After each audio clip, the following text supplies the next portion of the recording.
Cuando una persona se siente amenazada, se activan unos núcleos en el cerebro que se llaman amígdalas. Siempre digo lo mismo, pero es que no quiero que haya confusión. Cuando hablo de amígdalas en el cerebro, no estas. Porque en una ocasión, con un grupo de pocas personas, no llevaba imágenes, no llevaba cerebros, que a veces llevo cerebro, empecé a hablar de las amígdalas y una persona empezó a ponerse súper pálida. Y yo digo, este se me cae redondo. Digo, ¿qué le está pasando? Digo, oye, ¿te encuentras bien? Y me dice, no.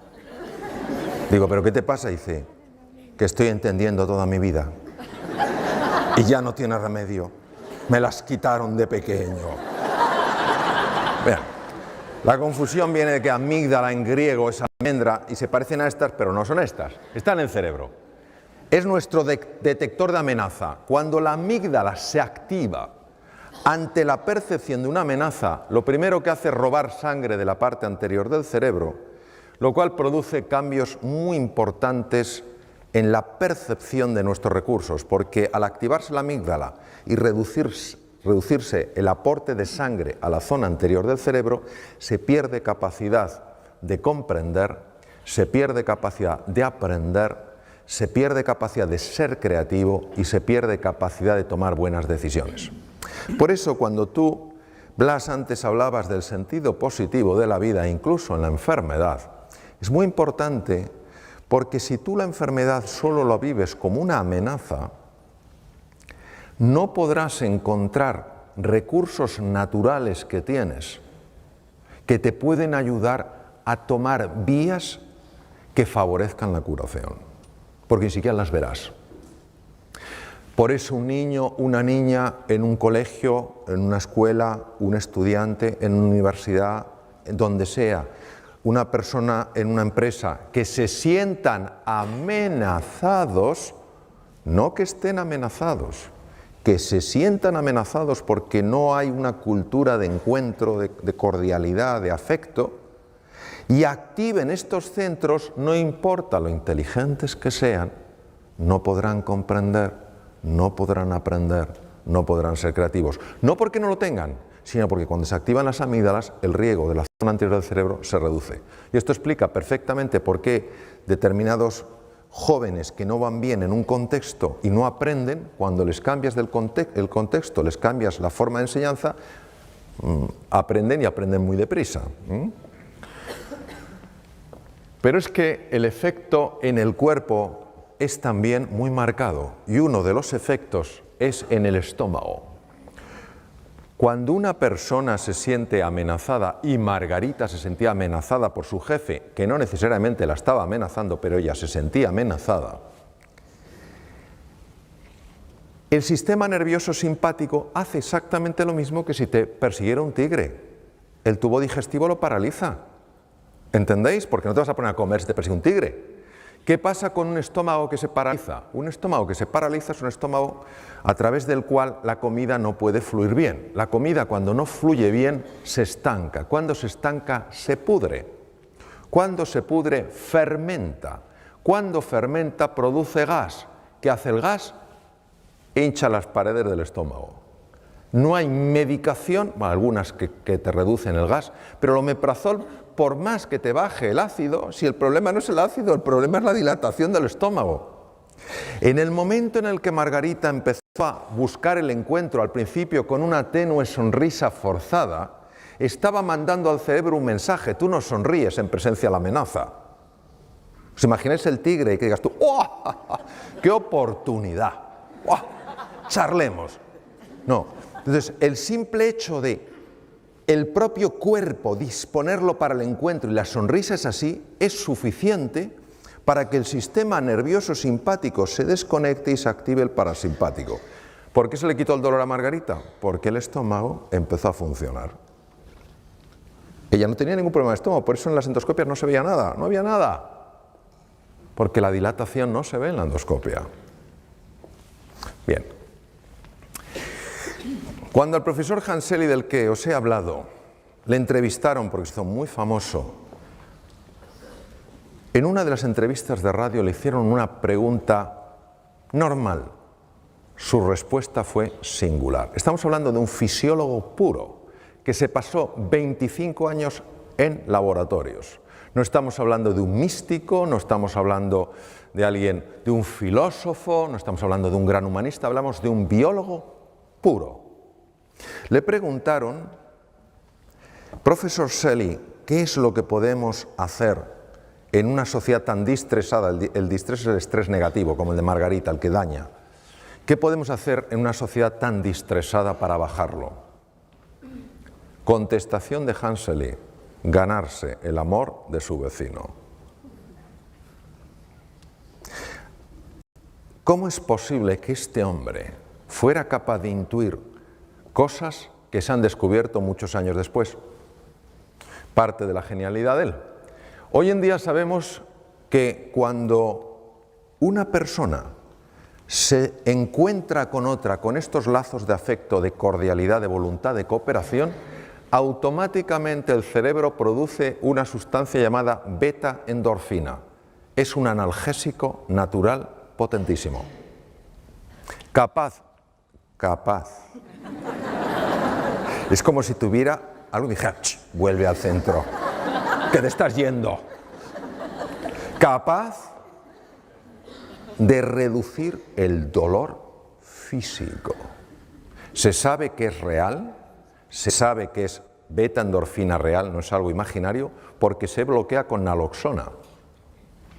Es decir, verdaderamente está bloqueando una molécula, es decir, el ser humano en el encuentro experimenta menos dolor. Imaginaos el impacto que tiene esto en medicina. Tiene un impacto tremendo. Yo trabajo en un tema con niños con patologías malignas y esto es una cosa que estamos trabajando muchísimo.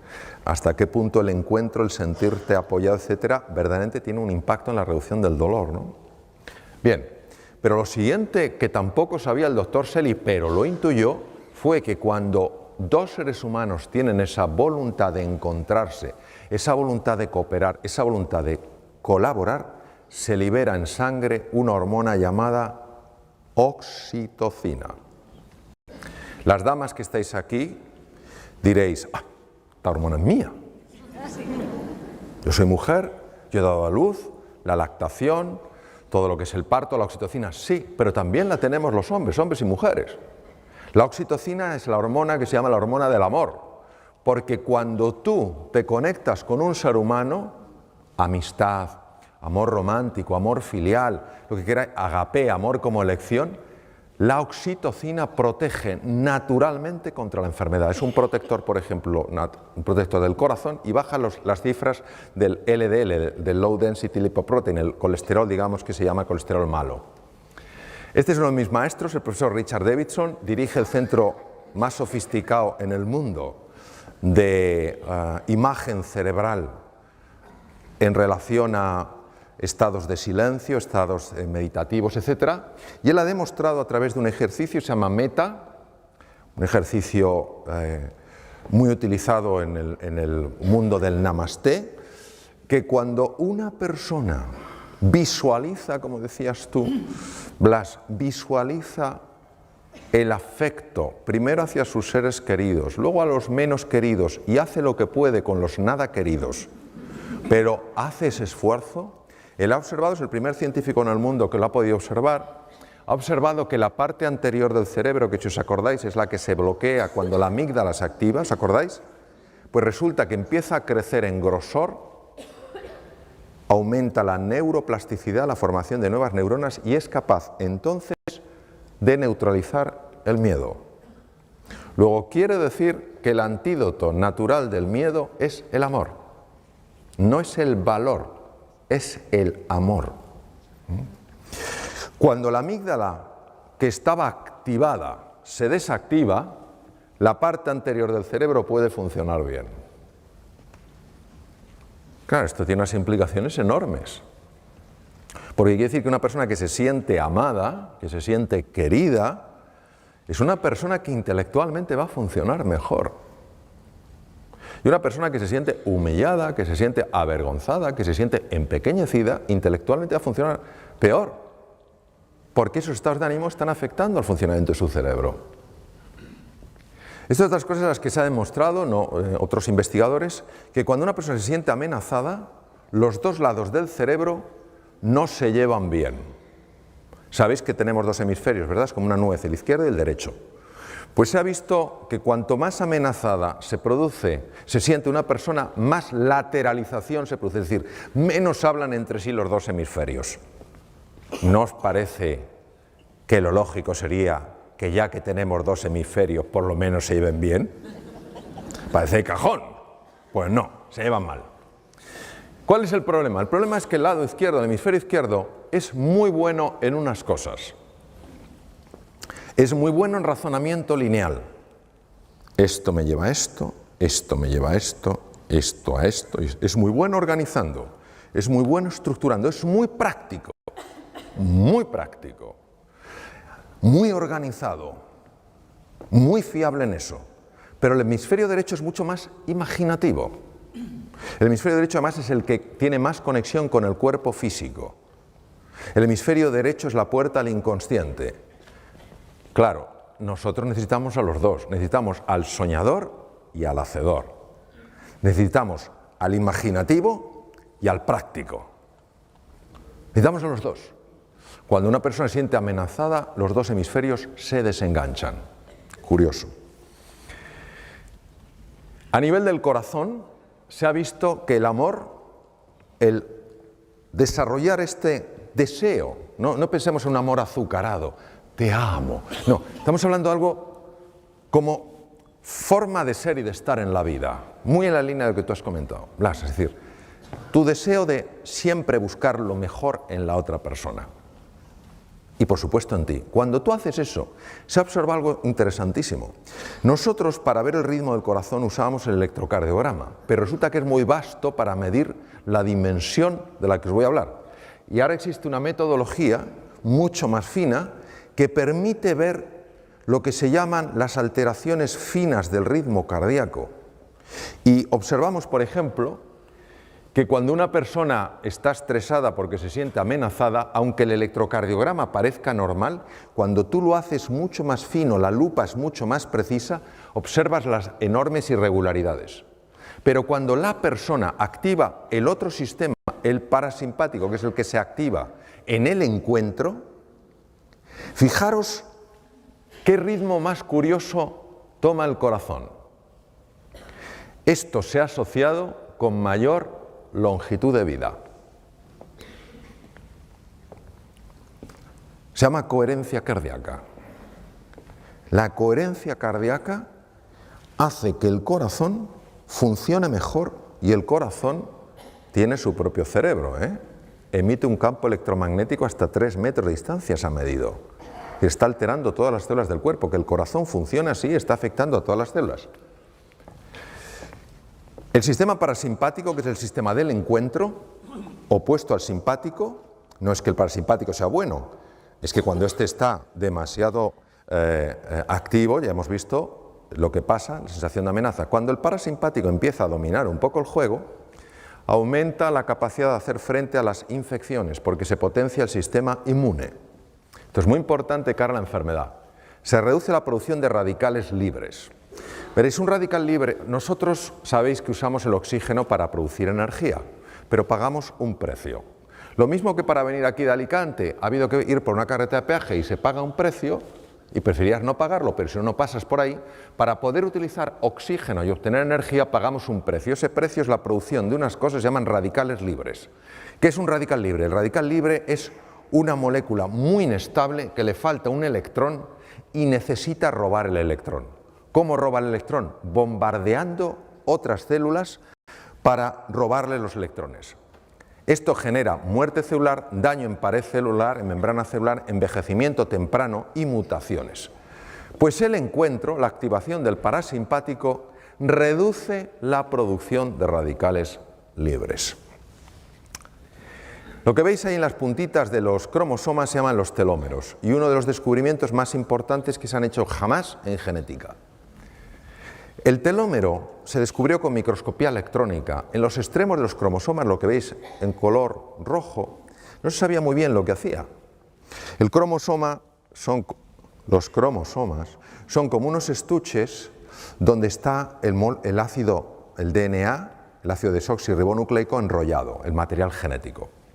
Cada vez que una célula se divide, tiene que duplicar los cromosomas para que a cada célula hija vaya el mismo número de cromosomas. En ese proceso el telómero se adelgaza. Si el telómero se adelgaza más allá de un cierto nivel, la célula ya no se puede reproducir. Si no se puede reproducir, una vez que esa célula llegue a su tiempo de vida, se muere. Es decir, la base del envejecimiento y la destrucción de los tejidos. Sorprendentemente, observaron que algo misterioso reparaba los telómeros y no sabían lo que era. Hasta que una investigadora australiana y un equipo de investigadores norteamericanos, la doctora Elizabeth Blackburn, demostró que es una estructura enzimática llamada la telomerasa. 2009 es el año en el que ella ganó el Premio Nobel de Medicina y Fisiología por el descubrimiento de la telomerasa. Elizabeth Blackburn estudió a madres que tenían niños con patologías cerebrales que exigían una atención constante. Algunas de estas madres tenían la ayuda de sus maridos, de la comunidad, pero había algunas que estaban totalmente solas haciendo frente a ese desafío. Habían volcado toda su vida en el cuidado de su hijo, de su hija, que había nacido así, ¿vale? Localizó a estas madres que se sentían solas en su lucha. Les extrajo sangre y midió tamaño de telómeros y cifra de telomerasa. Tamaño de los telómeros era muy bajo, cifras de telomerasa bajas. Esto, la implicación, es un acortamiento de la vida. ¿Entendéis por lo que he explicado? Se le ocurrió que a todas esas madres que ella había localizado de motu propio, ponerlas en contacto para que hablaran, para que pudieran compartir sus penas y sus alegrías, para sentirse comprendidas. De nuevo la presencia del encuentro, del amor. Meses después, Elizabeth Blackburn volvió a sacarle sangre. Los telómeros tenían longitud normal y la cifra de telomerasa se había normalizado. El centro más importante del mundo de investigación en monos, el mono que se utiliza ahora es el macaco, que es el mono que parece que ha hecho la mili, porque tiene el pelo como rasurado así, ¿sabes? Por el chimpancé ya prácticamente no se utiliza, lógicamente. Entonces, el centro más importante del mundo está en Estados Unidos. Hicieron la prueba de separar a monitos de sus madres y de sus familias y criarlos solos. Los monitos se volvieron muy agresivos y bloquearon la expresión de dos genes, bueno, un montón de genes, pero de dos familias de genes.